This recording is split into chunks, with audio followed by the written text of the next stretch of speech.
Today we'll talk about communal electorates, its definition and its evolution over the time.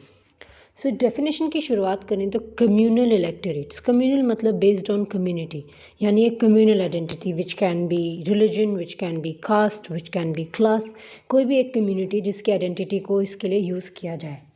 और electorates, यहाँ पर confusion आती है electorates और reserved seats में. आज जो इंडिया में है वो reserved seats हैं. यानी कि अगर हम कहें कि कोई कॉन्स्टिट्यूंसी में एक सीट विमेन के लिए रिजर्व्ड है, यानी सारी पॉलिटिकल पार्टीज़ अपनी पार्टी से एक विमेन कैंडिडेट को खड़ा करेंगी, लेकिन जो वोटर्स होंगे वो यूनिवर्सल होंगे, यानी all eligible voters will vote for one of the women candidate. लेकिन इलेक्टोरेट्स में क्या होता है, candidate plus voters are reserved. यानी कि अगर हम कहें कि एक विमेन इलेक्टोरेट है, यानी वहाँ कैंडिडेट्स भी विमेन होंगी और वोट भी सिर्फ एलिजिबल विमेन ही डालेंगी. That is the idea of electorates.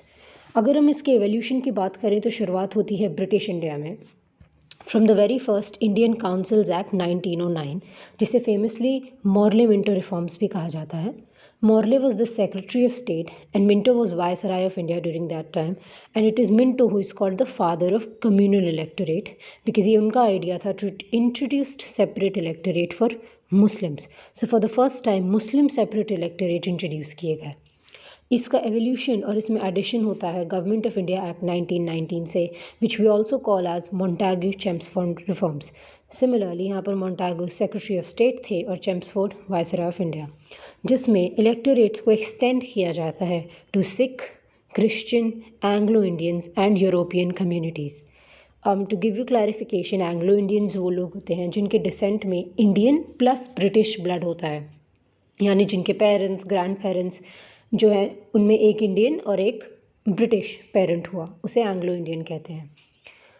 तो इसके तहत वो एक्सटेंशन हो जाती है इन 5 कम्युनिटीज़ में भी.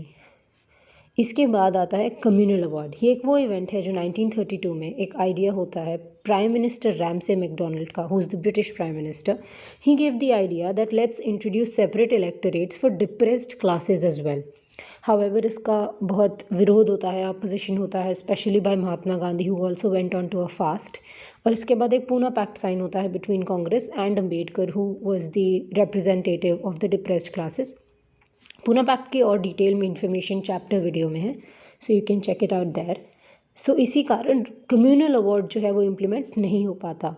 लेकिन पूना पैक्ट से ब्रिटिशर को कुछ खास फ़र्क नहीं पड़ता और गवर्नमेंट ऑफ इंडिया एक्ट 1935 से वो फाइनली सेपरेट इलेक्टोरेट एक्सटेंड कर देते हैं डिप्रेस्ड क्लासेस के लिए भी, जो एक्चुअली में स्केड्यूल कास्ट हैं, विमेन के लिए और वर्कर्स एंड लेबर्स के लिए. या अगर तो हम टोटल देखें तो मुस्लिम से शुरू होने के बाद Sikhs, Christian, Anglo-Indians, Europeans, and then depressed classes, women and laborers.